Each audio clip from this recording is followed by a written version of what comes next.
Hello and welcome to Dan Explains. My name is Dan. This is the second video in a two-parter. In these videos, I'm making the claim it's possible, according to our current understanding of physics, for something to be dead and alive at the same time.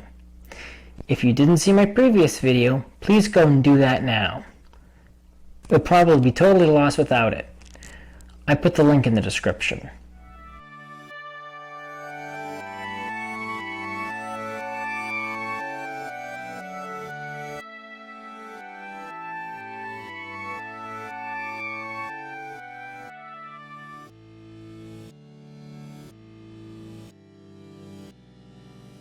You should recall, in part 1, Schrodinger's thought experiment where a cat is both dead and alive at the same time.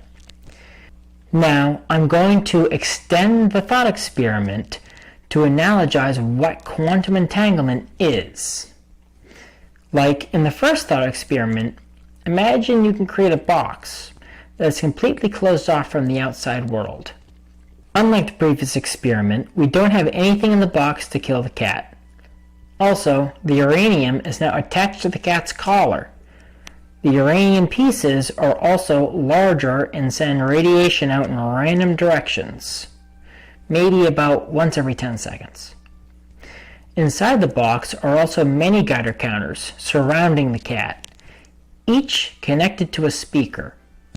Every time a Geiger counter detects a radiation hit from the uranium on the cat's collar, it makes a barking noise through the speaker to scare the cat. So if you put a cat in this box and left it in there for a while, what would happen to the cat? Well, besides getting PTSD, the location of the cat inside the box would get harder and harder to figure out. Basically, the cat's position would be a cloud of probability rather than a fixed location. It would be in all places in the box at once, similar to before when it was dead and alive at the same time. Bear with me here. Again, this is because the quantum randomness of when and what direction the radiation is released in. It sets off random barking, which causes the cat to run back and forth randomly. We wouldn't know where the cat is in the box unless we opened it. Got that? Okay. Now, let's go a little further. Suppose we have two of these boxes set up like this, with two cats, one in each box. One of the cats is black, the other is white. Now, suppose you stick the boxes together and a door is open between the two boxes, allowing the cats to see each other, but still being sealed off from the rest of us. One additional thing is that the black cat is afraid of the color white and the white cat is afraid of the color black. So, they try to get away from each other. Now, you leave them together, like this, for some time. The cats will keep getting scared from the randomly timed and placed barking noises. But they will also be avoiding each other, running back and forth between the two boxes. After some time, the door closes and you can separate the boxes. Which cat is in which box? Remember, when we had one box, the cat would be in all places inside the box at the same time. This time, the cats would be in all places in both boxes at the same time. But they would also be in separate boxes because remember, they're afraid of each other. The cats would now be in what quantum physics calls an entangled state. Both cats' possible locations being spread between both boxes at the same time, but still not in the same box together. If you moved one box to the planet Mercury and the other to the planet Mars, they would still both have both cats, until you looked, that is. Then you'd know whether the cat in your box was black or white. If your cat was the white cat, it wouldn't just be that you know the other unopened box a billion miles away has a black cat in it. The quantum state of that box would instantly change, or the quantum state would collapse, as quantum physicists like to say, to only containing the black cat. Even if you couldn't figure out where exactly in that box the black cat was until you opened it.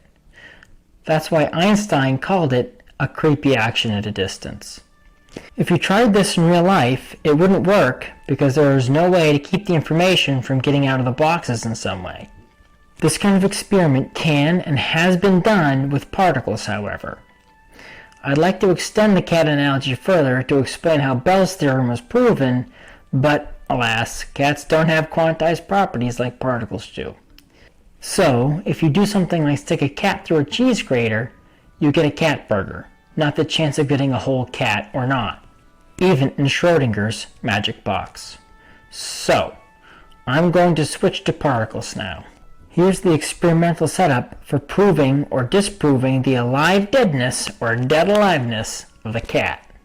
Light particles, known as photons, have a property known as spin, which is a bit self-explanatory. Like balls flying through the air, they can be spinning in two directions, kind of like a top that's winding down. The spin, or which side of the top is pointing down, can be up or down. The two spins are independent, so if you measure the spin horizontally, you still don't know what the vertical spin is.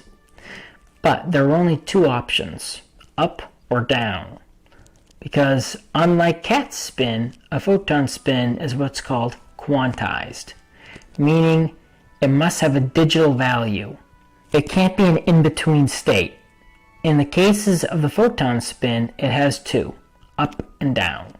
Now with entangled particles, like the case of one cat being black and the other being white, if you look at one particle's vertical spin and it's up, the entangled partner particle must have a spin down in the vertical. Like not knowing where in the box the cat is, the horizontal spin of both particles would still be unknown. Now imagine you have two entangled particles of light.